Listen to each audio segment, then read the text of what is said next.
Hi guys, I'm Sakshi Bawa and welcome to my channel Knowledge Galore. So guys, ये error detection की series हमारी चल रही है, सभी को पता होगा इसके बारे में. जस्ट इन केस ये फर्स्ट वीडियो है आपने जो देखी, so इससे पहले मैं 11 पार्ट्स डाल चुकी हूँ एरर डिटेक्शन के. टोटल 300 प्लस क्वेश्चंस हमारा करने का टारगेट है इस पूरी सीरीज़ में. सो इसको चेक कर लीजिएगा. और for now without any further ado मैं स्टार्ट करना चाहूँगी 281st क्वेश्चन के साथ. ओके, सो चलो स्टार्ट करते हैं. My father is in bad mood today. So ये हमारा सेंटेंस है एंड मैं टाइम दे रही हूँ सबको.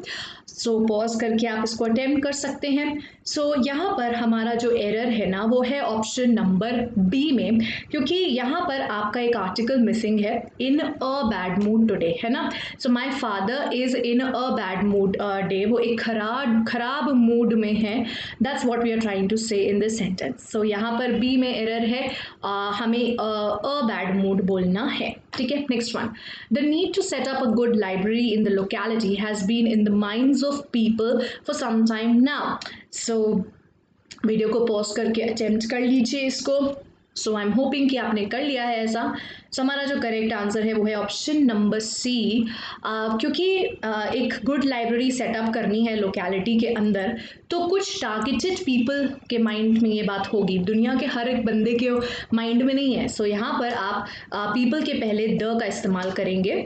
ठीक है, has been in the minds of the people for some time now. Next one. This town isn't very well known and there isn't much to see, so a few tourists come here. So you can pause the video and try to attempt it. So guys इसमें जो हमारा correct answer है वो है option number सी, क्योंकि a few का मतलब होता है पॉजिटिव, है ना. दैट मीन्स कुछ टूरिस्ट जो हैं वो आते हैं. बट आप जिस हिसाब से सेंटेंस में बात कर रहे हैं, हम कह रहे हैं कि यार टाउन ज़्यादा वेल नोन नहीं है, उसमें कुछ ज़्यादा देखने को भी नहीं है, तो फिर ना के बराबर टूरिस्ट आते होंगे ना. अ फ्यू क्यों बोल रहे हो आप, फिर फ्यू बोलो. फ्यू का मतलब एक्सक्यूज मी, फ्यू का मतलब होता है ना के बराबर, that is negative. Negative word है ये. ओके, सो रिमूव कर दीजिए few tourist come. He took to reading times for better knowledge of the facts. So guys take to का मतलब होता है जब आप अंडरटेक करते हो कोई एक्टिविटी, किसी चीज़ की तरफ फॉन्डनेस अपनी बिल्ड करते हो. तो ये मैंने आपको हमेशा बताया दैट इसके बाद हम V1 प्लस ING लगाते हैं. अगर आपको नहीं याद आ रहा तो वर्ब की क्लास में जब हम इन्फिनेटिव पढ़ते हैं, लुक फॉरवर्ड टू वाला रूल पढ़ते हैं, तो उसके बाद हम ये डेफिनेटली डिस्कस करते हैं. सो V1 प्लस ING तो आएगा ही वहाँ पे. टाइम्स के आगे द लगाना है हमें, ठीक है, because apparently they are talking about the Times of India. So आप उसके पहले द हिंदू, कोई भी आप प्रॉपर नाउन जो जिसका नाम होता है उसके पहले आप द लगाते हैं. Just give me a moment guys, sorry for that. Okay, so यहाँ पर the Times for better knowledge का इस्तेमाल हमको करना है. Next one. She may live long, his father prayed, his sad father prayed. Okay, so guys यहाँ पर actually में इंटेंडेड एरर कुछ और था, बट साथ ही साथ एक और एरर भी दिख रहा है. Let me just make an amendment over here, just a correction. Her sad father, ठीक है. अब आप इसको इस नज़रिए से सॉल्व कीजिए. सो एक्चुअली में इसमें intended error option number A में है गाइज, बिकॉज देखिए शी में लिव लॉन्ग, इससे हम एक प्रोबेबिलिटी बता रहे हैं कि वो लंबा जी सकती है ना. जब हम श्योर बहुत कम होते हैं, हमने डिस्कस किया है ना मे का इस्तेमाल, मे का यूसेज, तो हम लिख सकते हैं ज़रूर. बट आप देख रहे हो यहाँ पर विश चल रही है, प्रे किया जा रहा है. सो जब आप विश करते हो तब आप मे गॉड ब्लेस यू, है ना, आप मे को उस केस में पहले लिखते हो. So she may live long करके हम प्रोबेबिलिटी नहीं बता रहे, हम तो प्रे कर रहे हैं. मे शी लिव लॉन्ग होना चाहिए यहाँ पर instead of she may live long, ठीक है. सो वो हिज वाला टाइपो था. Okay, next one. The accelerating pace in our metropolitan city has had the tremendous effect on the culture and lifestyle of the people. So video को pause कर लीजिए, attempt कर लीजिए. सो काफ़ी विजिबल एरर है इसके अंदर ऑप्शन नंबर बी में. So has had a tremendous effect, है ना. इफेक्ट में क्या स्पेसिफिक है जो हम उसके आगे द लगाएं. So has had a tremendous effect, एक बहुत अच्छा इफेक्ट आया है मेट्रोपॉलिटन सिटी का जो एक्सेलरेटिंग पेस ऑफ लाइफ है, जो बढ़ता हुआ पेस ऑफ लाइफ है. सो हमारा आंसर है option number B and the tremendous effect नहीं, अ ट्रिमेंडस इफेक्ट हम लगाएंगे.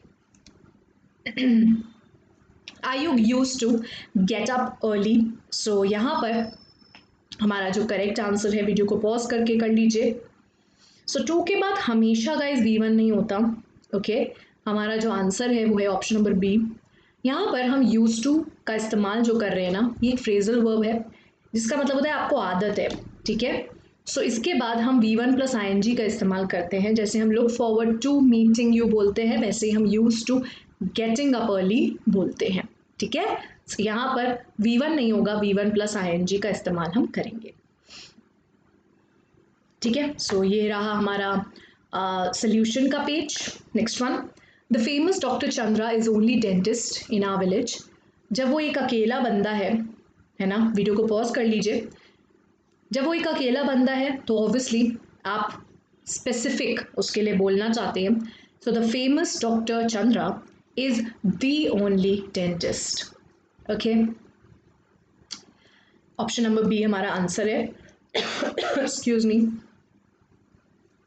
A person I met in the theater was the playwright himself. So video को पॉज कर लीजिए. आपको पता ही है कि प्ले राइट वो बंदा होता है जो प्लेज लिखता है और आप उसको प्ले राइटर नहीं बोलते हो. सो प्लीज़ इसको मत मार्क कर देना. ठीक है, अब देखिए इसमें हमारा जो आंसर है वो है ये. अब आप ऐसे ही किसी जनरल पर्सन से थोड़ी मिल गए हो, आप हर जगह आप उसके लिए द लगा रहे हैं. तो आप यहाँ पर a person I met in the theatre. So जो पर्सन से मैं थिएटर में मिली थी वो प्ले राइट है. सो वो पर्टिकुलर पर्सन की यहाँ बात हो रही है. तो the person I met in the theatre, जिस पर्सन को मैं मिली थी वो स्पेसिफिक पर्सन प्ले राइट खुद ही था. सो जो थिएटर में आप शो देखने गए होगे, जो प्ले देखने गए होगे, तो उसी के प्ले राइट से आप मिले, वही हम बोल रहे हैं. ठीक है, next one, during freedom struggle many a patriot were filled with patriotism. अब देखिए यहाँ पर वीडियो को पॉज कर लीजिए. यहाँ पर हमारा जो रूल है वो मेनी अ का लग रहा है.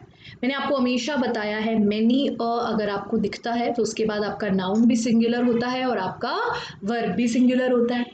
तो यहाँ पेट्रियट तो सिंगुलर दिख रहा है बट ये सिंगुलर नहीं है, इसको कर दीजिए. इसी के साथ अ ग्रेट मेनी का भी रूल बताती हूँ मैं आपको. सो मेनी अ या अ ग्रेट मेनी, दोनों में से जो भी आपको दिखे. सो मेनी अ के बाद singular noun singular verb, a great many के बाद plural noun plural verb, meaning same है. सो अगर यहाँ पर मेनी अ की जगह अ ग्रेट मेनी होता ना तो हम बोलते अ great many patriots were filled with patriotism. And patriotism क्या होता है? देशभक्ति.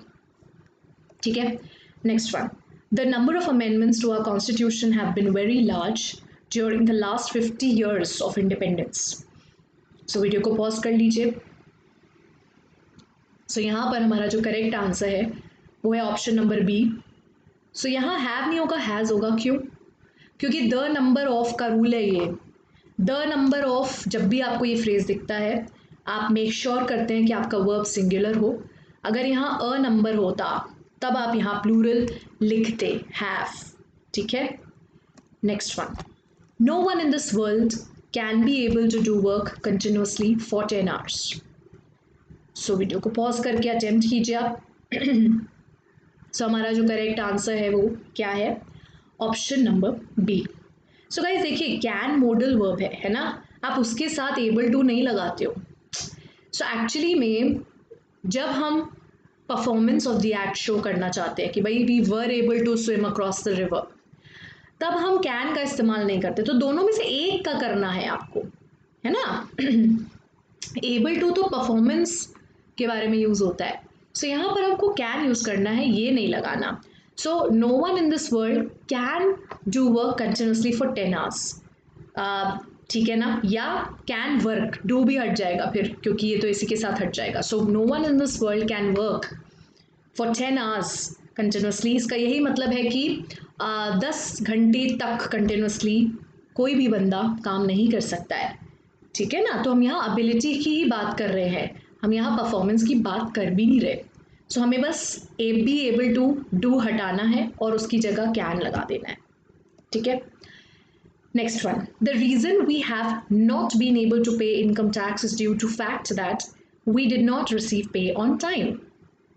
सो पे बिल्कुल सही है गाइस, ठीक है ना। जो आपका सैलरी होता है वो आपका पे होता है, तो हम इसीलिए इनकम टैक्स नहीं पे कर पाए, राइट। यहाँ पर वो नाउन है, यहाँ पर वो वर्ब है, वो सब सही है। आपका एरर यहाँ है क्योंकि एक पर्टिकुलर फैक्ट की बात आप कर रहे हैं और ड्यू टू द फैक्ट आप लगाना भूल गए हो, सो द यहाँ आ जाएगा फैक्ट के पहले। Next one, even now when I see the spot I am reminded of an unique incident that took place several years ago. So हमारा जो करेक्ट आंसर है इसके अंदर वो है ऑप्शन नंबर बी। सो यहाँ आप देख रहे हो guys, A E I O U, ma'am U तो वावल होता है, वाल होता है, तो आपने यहाँ एन क्यों नहीं लगाया, हम अ क्यों लगाएंगे, एरर यही है कि हमको अ लगाना है, राइट। अ हम इसलिए लगा रहे गाइस क्योंकि यूनिक जो है वो साउंड वाई का देता है हमको, ठीक है। यू का साउंड, ये साउंड देता है यू का, ओके, एंड वाई एक कॉन्सोनेंट है इसलिए आप अ यूनिक बोलते हैं। इसी तरह से हम अ यूरोपियन बोलते हैं, ठीक है। Next one, as soon as the teacher entered everyone fell in a silence. So हमारा जो करेक्ट आंसर है वो है option number C. So actually में गाइस यहाँ पर फेल इन साइलेंस होगा, एक्चुअली में फ्रेज हमारा होता है फॉल साइलेंट, ठीक है। So if you say you know everybody fell silent, इसका यही मतलब है कि भी सब एकदम से चुप हो गए, ठीक है। बट देन फॉल साइलेंट हम साइलेंट के साथ यूज करते हैं, राइट। यहाँ पर हमने उसको एक नाउन दिया है, सो दैट इज वाई हम इन तो लगा रहे हैं, बट अ का अभी भी रिक्वायरमेंट नहीं है। सो हमने साइलेंट की जगह एक नाउन यूज किया है यहाँ पर, fell in silence. So as soon as the teacher entered everyone fell in silence, मतलब जैसे ही टीचर एंटर हुई सब लोग चुप हो गए एकदम से, ठीक है। तो इन तो लग जाएगा यहाँ पर क्योंकि आपको वर्ब और नाउन के बीच का रिलेशन बताना है, तो प्रेपोजिशन का इस्तेमाल हो रहा है, बट आर्टिकल हमको यहाँ नहीं चाहिए क्योंकि आप फ्रेज बिगाड़ दोगे अपना। The phrase is fall silent, okay. Next one, so a हटाना है वहां से, okay. As he had taken only a few sips, there was still little water left in the glass. So यहाँ पर जो हमारा करेक्ट आंसर है वो है ऑप्शन नंबर बी।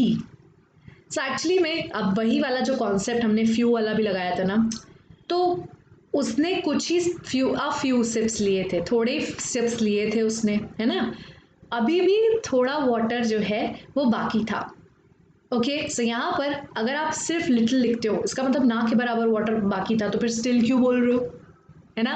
तो यहाँ अ लगेगा। एक बड़ी अच्छी चीज़ दिख रही है मुझको यहाँ पर, अ फ्यू काउंटेबल के लिए यूज़ होता है और अ लिटिल जो है वो आपका अनकाउंटेबल के लिए यूज़ होता है। एक ही सेंटेंस में आपको दोनों दिख रहे हैं, तो सिप्स आप काउंट कर सकते हो बट वाटर को नहीं। सो दैट इज़ समथिंग जो आप नोटिस कर सकते हैं, ठीक है। सो लिटिल के पहले हमें अ लगाना है। The school is within 100 yards from my house.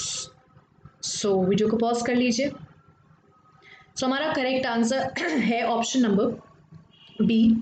So guys यहाँ पर आप देख रहे हो, आपने एक तो एस नहीं लगाया और आप लिमिटेड 100 की बात कर रहे हैं ना। आप ऐसे तो कहोगे नहीं मैम इसके आगे हम हंड्रेड्स भी तो लगा सकते हैं, क्योंकि अगर नंबर नहीं है तो फिर एस लगा देते हैं, हंड्रेड्स ऑफ यार्ड्स, तो फिर तो बहुत दूर हो जाता है ना। बट आप विद इन करके भी बता रहे हो, इसका मतलब ज़्यादा दूर नहीं है, तो 100 यार्ड्स आप कर दोगे। सो अ मीन्स 1, तो ये आपको एस भी नहीं लगाना पड़ेगा एंड आपका आंसर भी सही हो जाएगा। सो विद इन 100 यार्ड्स हम बोलेंगे। Next one, Namita would broke a cup every day when she came to Mumbai last month. So जब नमिता आई थी लास्ट मंथ मुंबई में, तो वो क्या किया करती थी कि भाई, सो वुड पास्ट में है, बिल्कुल सही है, बट हर मॉडल के साथ हम V1 का इस्तेमाल करते हैं। सो यहाँ ब्रोक नहीं ब्रेक आएगा, ठीक है। सो ये आपका V2 यूज हो रहा है, गलत हो गया। Next one, so A part में ब्रेक, अ ब्रेक नहीं है ये, okay. I keep myself cool and never lose my temper even when provoked. So हमारा जो करेक्ट आंसर है वो है ऑप्शन नंबर बी, क्योंकि यहाँ पर ये जो लूज लिखा है ना, ये टाइट और लूज वाला है। लूज हमें स्पेलिंग जो चाहिए वो ये चाहिए, LOSE, right? So I never lose my temper even when provoked. मुझे कोई उकसाता भी है तो भी मैं अपना टेम्पर लूज नहीं करती. Next one, run fast lest you will miss the train. So इसमें हमारा जो आंसर है वो है option number C. So I actually में गाइस लेस्ट का मतलब होता है to avoid the risk of, and will हम इसके साथ यूज करते नहीं. सो एक्चुअली में लेस्ट के बारे में दो चीज़ें हैं. पहली है कि लेस्ट के बाद आप कभी भी नॉट नहीं लगाते हो, ठीक है. दूसरी चीज़, क्योंकि लेस्ट का मतलब ही है to avoid the risk of, right. And दूसरी चीज़ ये है कि अगर उसके साथ कोई मॉडल आता है तो सिर्फ और सिर्फ शुड आ सकता है और कुछ नहीं. तो फिर विल नहीं आएगा यहाँ. Lest you should miss the train आप लिखेंगे. So run fast lest you should miss the train, ये आपका सेंटेंस होगा. Okay, so that is it for this class, guys. 300 questions तक हम पहुँच गए हैं. We will be continuing in the next session. And yes, I clearly remember there is one balance question जो एक वीडियो में repeat हो गया था. So I'll be adding that in the next class. So make sure guys आप इस series को देखो, चाहे आपका IBPS PO हो भी चुका हो तब भी आपको ये series देखनी है, because it's for your benefit that I'm posting them. And yes, if you like the video, इसको like कर देना, subscribe to the channel, because yes, some amazing content is coming up for all of you. So that is it for this class. Thank you so much. Winding up now. Bye bye.